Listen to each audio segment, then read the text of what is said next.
Многумина се прашуваат зошто кон крајот на 60-тите години астронаутите и НАСА успеале да слетаат на месечината, а сега со толкав напредок во технологијата и науката, никој не успеа во тоа.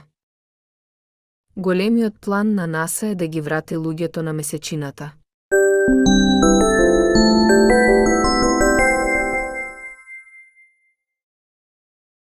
Дали некогаш навистина сте се запрашале зошто човекот и покрај денешната достапна технологија и после 50 години никогаш не стапна повторно на Марс? Првично требаше да биде во 2024 година, но тој рок сигурно нема да биде испочитуван, а сега се очекува тоа да биде во 2025 година, иако никој не треба да биде изненаден во случај на дополнителни одложувања. Првиот дел од Артемида, како што беше наречена мисијата за враќање на месечината, иако беше одложен, беше успешно завршен. Вселенското летало Орион ја обиколи месечината и успешно се врати на Земјата, а сега чекаме нов лет, во кој ќе има и човечки екипаж. Ако и тој се покаже успешен, следниот чекор е да се освои месечината, каде што човечка нога не стапнала во изминативе 50 години. Некои луѓе веруваат дека човекот никогаш не слетал на месечината. На интернет постојат многу теории на заговор и аргументи што ги подкрепуваат теориите на заговор. Една од овие теории е фактот дека и покрај неверојатниот напредок во технологијата и научните откритија во последните 50 години, луѓето не се вратија на месечината. Зошто е тоа така, објаснува поранешниот администратор на НАСА, Џим Брајтстин, во интервју. Како што вели тој, причините за тоа не се ниту технолошки, ниту научни, туку политички. Да не беше политичкиот ризик, Брајтстин вели дека НАСА досега ќе слеташе на месечината. Веројатно би биле и на Марс, но тој потсетува дека ваквите вселенски програми траат многу долго и чинат многу пари. Со оглед на тоа што мисиите за истражување на Вселената со екипаж се најскапи, за нив е и најтешко да се добие политичка поддршка.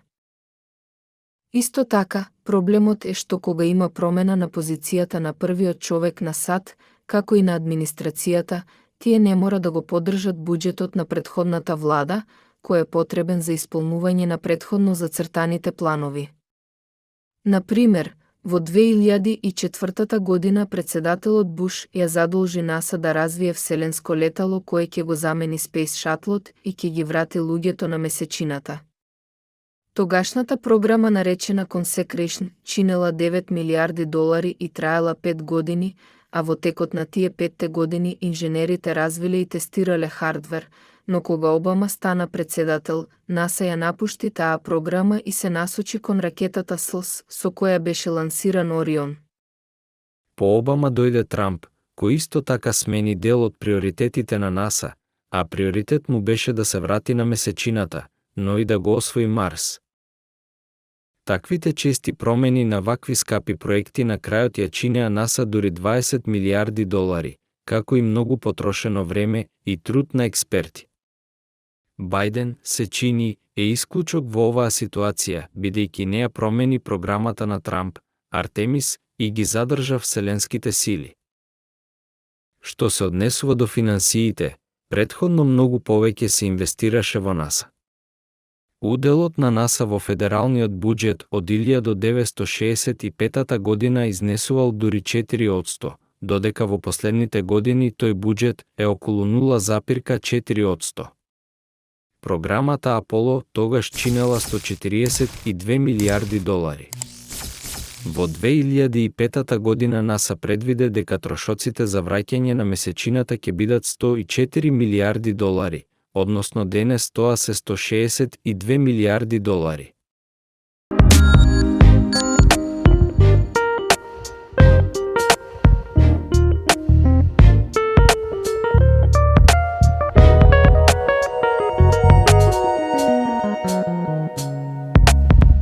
Забава за сите, апсолутно најкул веб страна. Веб страна на која можете да се дружите, да запознавате нови пријателство, нови љубови. Отворајте ваши соби во кои вие и вашите пријатели можете да се дружите.